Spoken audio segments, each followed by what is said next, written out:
नमस्कार, आप देख रहे हैं प्रभा साक्षी और मैं हूं आपके साथ रेणु तिवारी। ये हमारा खास प्रोग्राम है न्यूज़ रूम। व्लादिमीर पुतिन ने लगभग 88% वोटों के साथ रूसी राष्ट्रपति चुनाव जीता। रूसी नागरिकों को संबोधित करते हुए नवनिर्वाचित राष्ट्रपति पुतिन ने तीसरे विश्व युद्ध की चेतावनी दी है। रूस नाटो के साथ सीधे संघर्ष का मतलब होगा कि दुनिया तीसरे विश्व युद्ध के साथ एक कदम दूर रहेगी। यूक्रेन संघर्ष से 1962 के क्यूबा मिसाइल संकट के बाद से पश्चिम के साथ मॉस्को के संबंधों में गहरा संकट पैदा कर दिया है। पुतिन अक्सर परमाणु युद्ध के खतरों के बारे में चेतावनी देते रहते हैं, लेकिन उनका कहना है कि उन्हें कभी भी यूक्रेन पर परमाणु हथियार के इस्तेमाल की जरूरत महसूस नहीं हुई है। यूक्रेन और रूस के बीच पूर्ण पैमाने पर संघर्ष छिड़ने के ठीक 2 साल बाद रूस में चुनाव हुए।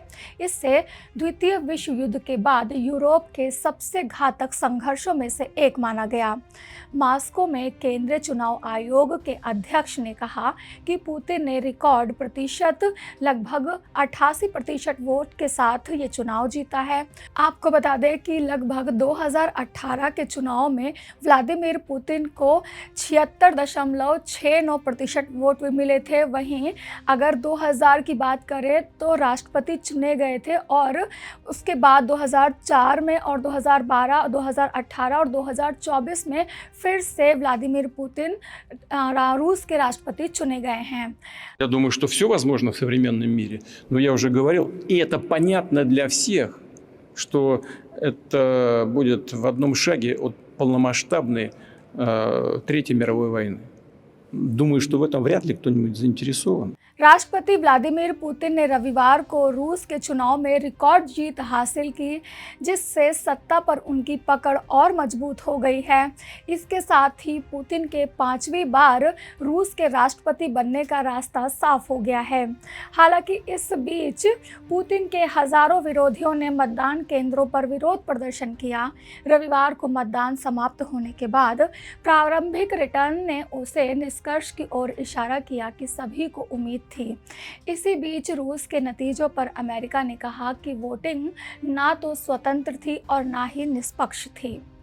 रूस के केंद्रीय चुनाव आयोग के अनुसार पुतिन ने लगभग 60% वोटों क्षेत्रों में वोटों की संख्या और गिनती उनकी लगभग 88% वोट उन्होंने हासिल किए हैं। इससे पहले एग्जिट पोल में भी ऐसा अनुमान लगाया गया था।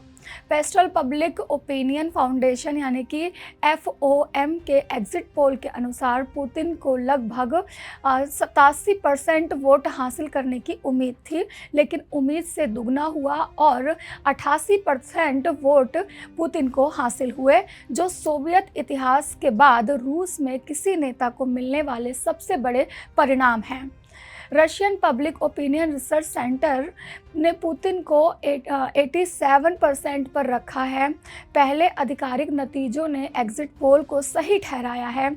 चुनाव अधिकारियों के मुताबिक 74.22% वोट डाले गए हैं, जो 2018 के 67.5% से भी आगे हैं। शुरुआती नतीजे बताते हैं कि 71 वर्षीय पुतिन ने लगभग 6 साल का कार्यकाल आसानी से सुरक्षित कर लिया है, जिससे वह जोसेफ स्टालिन से आगे निकल गए हैं और 200 वर्षों से अधिक के रूस के इतिहास में सबसे लंबे समय तक शासन करने वाले नेता बन जाएंगे।